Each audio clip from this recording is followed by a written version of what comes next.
Bonjour à tous, j'espère que vous allez bien. Bienvenue sur ma chaîne Mister Hug. Ici, je parle de l'univers d'ici en comics, en animé et en live action. Lundi, j'ai été à l'avant-première du film Supergirl. Le film est sorti le 1er juillet en France. Ce film est réalisé par Greg Gillespie et scénarisé par Anna Nogueira.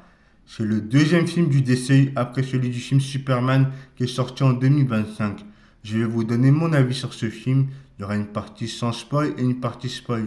Let's go, direction l'univers du DCU.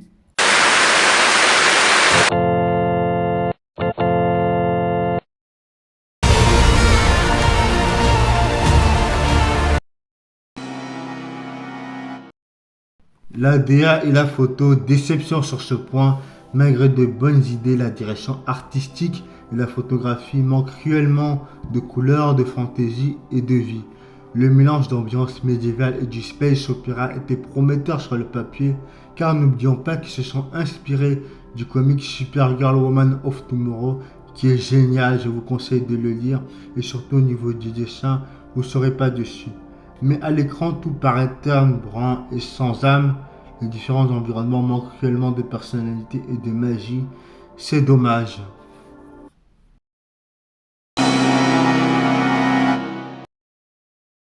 Le récit du film, je l'ai trouvé intéressant, mais malheureusement pour ma part, j'ai trouvé qu'il manque de profondeur, surtout à propos de l'antagoniste. Les thématiques abordées ne sont pas assez développées. Je vous en dirai davantage dans la partie spoil. J'ai bien aimé la dynamique entre Kara et la jeune Ruthie. Il y a quelques dialogues qui sont marquants entre les deux personnages. J'ai bien aimé le flashback de Krypton, c'est un des points forts du film. Le casting du film est vraiment correct. Millie Alcock qui interprète Supergirl joue vraiment bien. Elle arrive à apporter le film malgré un scénario bancal. Eve Ridley qui joue la jeune Ruthie, je préfère cette version à celle du comics. En tout cas, elle est juste.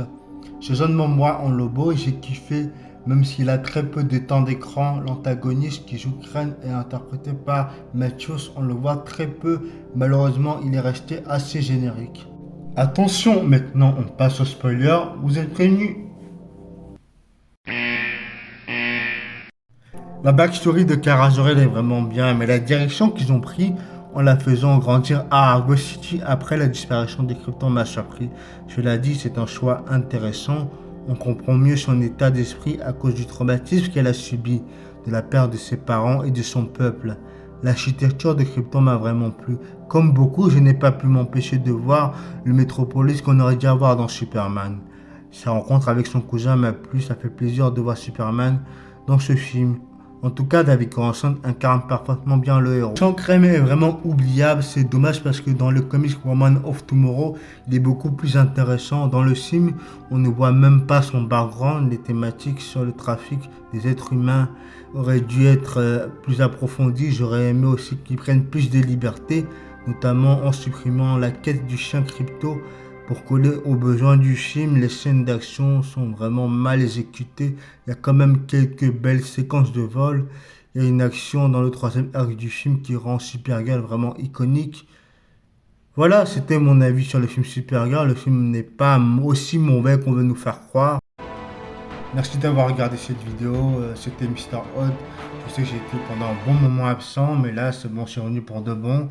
Et merci de votre patience et à très bientôt.